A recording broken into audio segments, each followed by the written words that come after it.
sou psicólogo, trabalhei com a doutora Anísio da Silveira. Na Casa das Palmeiras fui estagiário, fui supervisor, que coordenava a equipe de estagiários, assinava as horas de estágio, e depois eu fui diretor técnico adjunto da Casa das Palmeiras. Trabalhei, estudei com ela. Então, minha formação em psicologia, eu me aprofundei mais em Jung e na transpessoal, embora tenha estudado também psicanálise e outras escolas da psicologia também.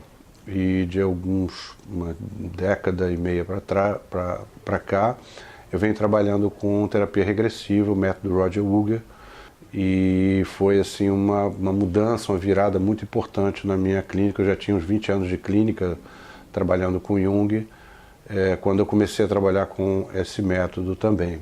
Também fiz uma pós em Ciência da Religião na Universidade de São Bento, e, enfim, venho pesquisando nessa área das pontes entre a ciência e a espiritualidade. Minha formação espiritualista, eu comecei no kardecismo, espiritismo no Ramatiz, depois entrei para uma ordem iniciática, passei 7 anos, me sagrei sacerdote lá, e depois eu fui estudar e praticar budismo, sufismo, e conheci o Santo Daime, e comecei, meu primeiro trabalho foi em 86, no Santo Daime, e em 89 eu estava fundando a sementinha da Arca da Montanha e da Barquinha aqui no Rio de Janeiro.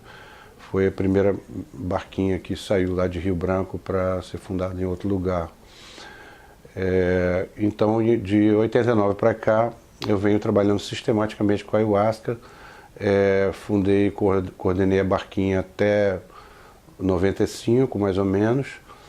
E em 97 eu estava fundando a Arca da Montanha, que é a casa, realmente a missão para a qual fui chamado, e a casa que eu oriento até hoje e ainda estou desenvolvendo, porque é um caminho muito sofisticado, bastante interessante, de trabalhar pela união das religiões, pela união pelas pontes entre espiritualidade e ciência e psicologia, e milito nessa esfera assim de novas ferramentas na área da saúde, novos paradigmas na área da saúde, na área da educação também.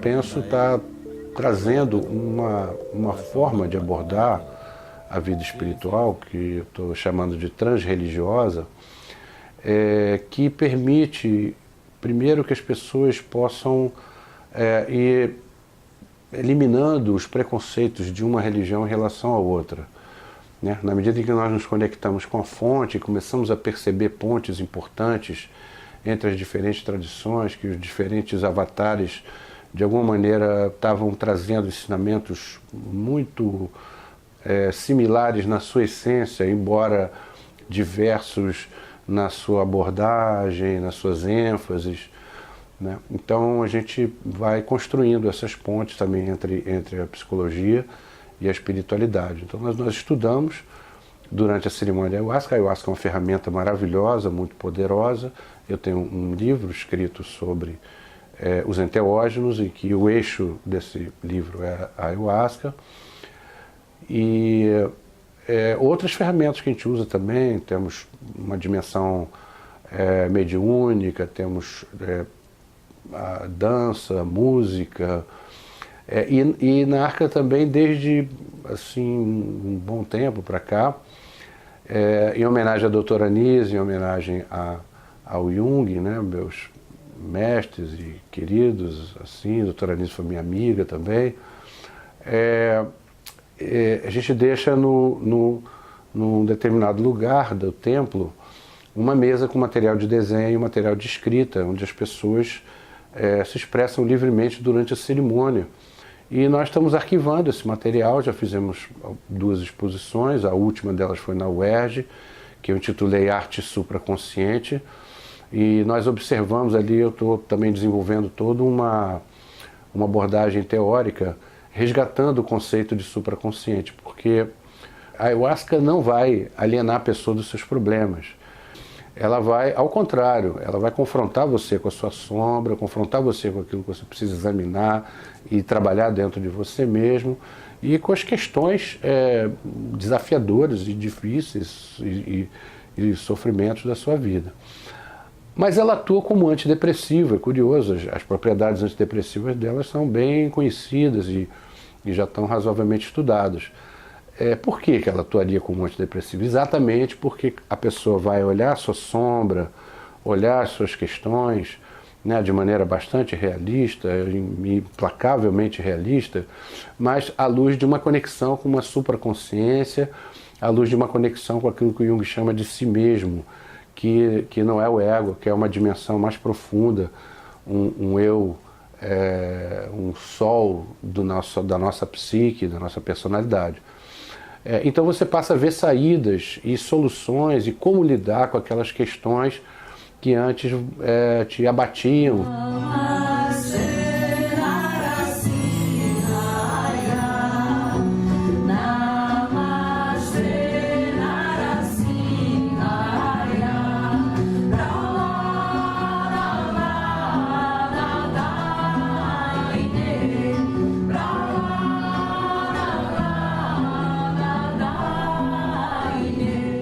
Muitos teóricos da psicologia já tinham percebido o valor terapêutico da religião. A psique é espiritual, tem dimensões espirituais que são absolutamente inseparáveis, né?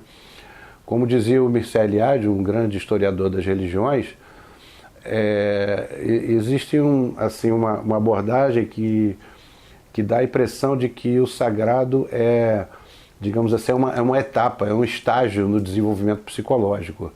E ele vai dizer que, na verdade, o sagrado é parte da estrutura da psique.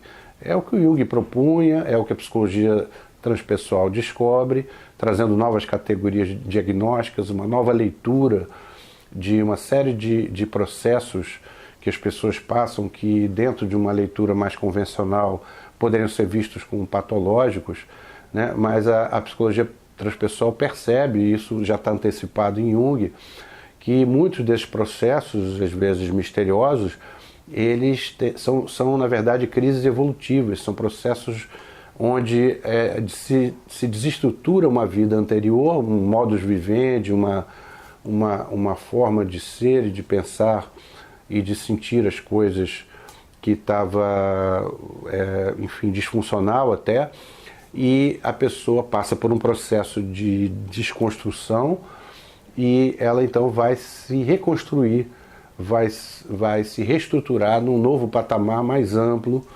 e esse novo patamar geralmente inclui a vida espiritual. É o que o Stan Grof chama de emergência espiritual, é um conceito transdisciplinar que vem de vários autores, várias procedências da área da antropologia, da psiquiatria, dos pesquisadores das experiências de quase morte, quem pesquisa meditação, enfim, são várias áreas que vão confluir para a formação desse conceito transdisciplinar, que é uma revolução em psicologia, né? É muitíssimo importante os terapeutas considerarem, estudarem e passarem a trabalhar com essa categoria diagnóstica, porque ela vai propor estratégias terapêuticas inteiramente diferentes para se lidar com uma série de quadros e vai, assim, colocar o terapeuta numa atitude mais de um parteiro de uma nova dimensão, um novo estado de consciência, de uma nova estrutura psíquica, mais do que num papel de supressão dos sintomas. Eu tenho uma proposta para ele, que é o tipo de trabalho que eu faço no meu livro, e que eu já venho fazendo há muito tempo, que eu estou intitulando de psicosofia, que é a ideia de termos uma ciência mais sábia, sem prescindir do logos, isto é, sem prescindir dos estudos provenientes de investigações mais precisas e exatas e objetos mais mensuráveis, mas o esforço de fazer uma ciência mais conectada com o si mesmo, uma ciência que parta dos estados de consciência expandidos, que tenha no seu bojo uma espiritualidade pujante e que procure realmente ser uma ciência que voltada para o benefício da humanidade, o benefício do planeta, do meio ambiente e assim por diante. Então, eu acho que o futuro da ciência é esse. Existem alguns diagnósticos e também indicações muito interessantes. Um dos autores que eu gosto muito, adoto muito alguns pontos de vista dele, é o Edgar Morin. Quando ele vai falar dos 7 saberes necessários para a educação do futuro, um deles é a consciência da fragmentação. Então nós vemos hoje ainda muito forte esse estado de fragmentação do saber, né? Isso é muito complicado, isso me parece ser uma das causas dessa evasão escolar, dessa falta de interesse que as pessoas têm pelos estudos, né? Me parece que todo o sistema de ensino tem muitas dimensões que estão ultrapassadas, né? Exatamente quando a gente vai tratar desse saber pulverizado, a pessoa aprende uma coisa, não sabe para que serve, qual é a articulação daquilo com outras áreas do saber, e isso tornaria muito mais interessante, mais atraente o estudo. Então o Edgar Morin vai propor uma religação dos saberes e também propor um incremento, um estímulo, um incentivo da transdisciplinaridade, né, das formulações transdisciplinares, que é uma coisa que eu já venho fazendo há bastante tempo, de maneira intuitiva, que a gente observa a importância dos saberes estarem articulados para termos uma visão do todo, porque hoje os problemas são complexos e você trabalhar com uma ou com outra ferramenta de maneira independente, você não consegue dar conta desse objeto como um todo. Então, assim, eu acho que nós estamos caminhando para essa forma de produção de conhecimento, forma de produção de saber, e me parece que essa é a chave para nós resgatarmos a sabedoria que perdemos no conhecimento, né? Uma das frases mencionadas pelo Edgar Morin, não estou lembrando de quem foi, diz: onde está a sabedoria que perdemos no conhecimento? Exatamente, o conhecimento levou a uma perda dessa sabedoria, que não é um conhecimento intelectual apenas, não é um conhecimento acadêmico, é um conhecimento gnóstico, é um conhecimento vivencial, um conhecimento que transforma.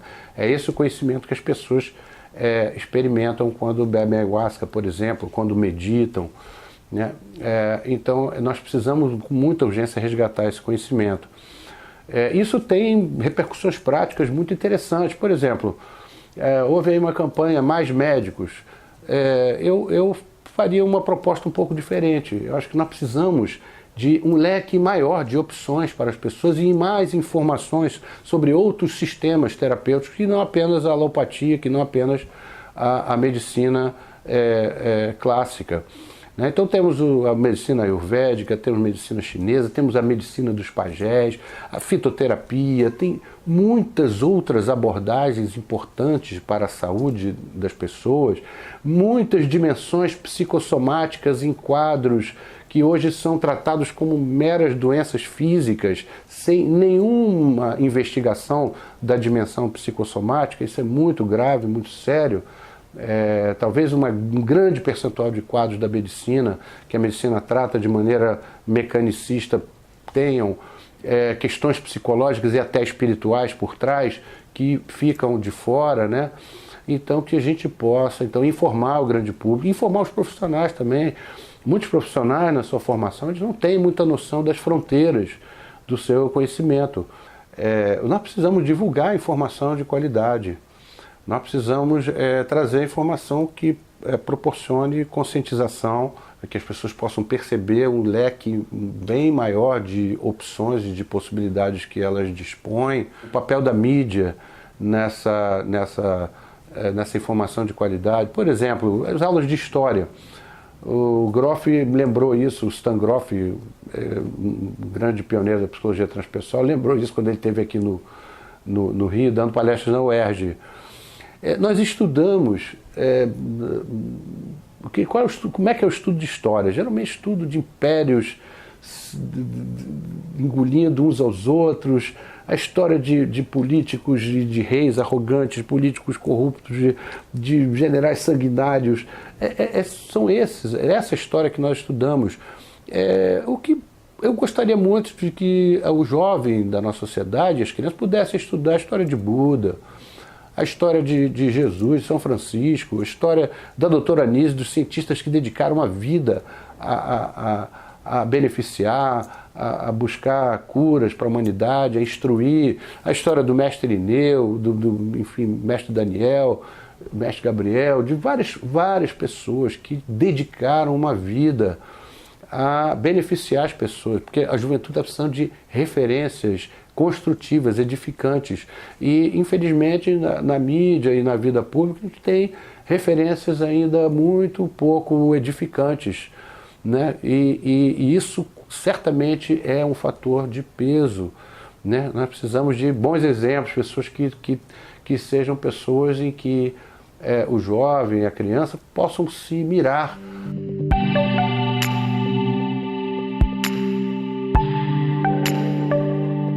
Nós precisamos começar a conseguir conversar e respeitarmos as nossas diferenças e cultivarmos uma fraternidade de base.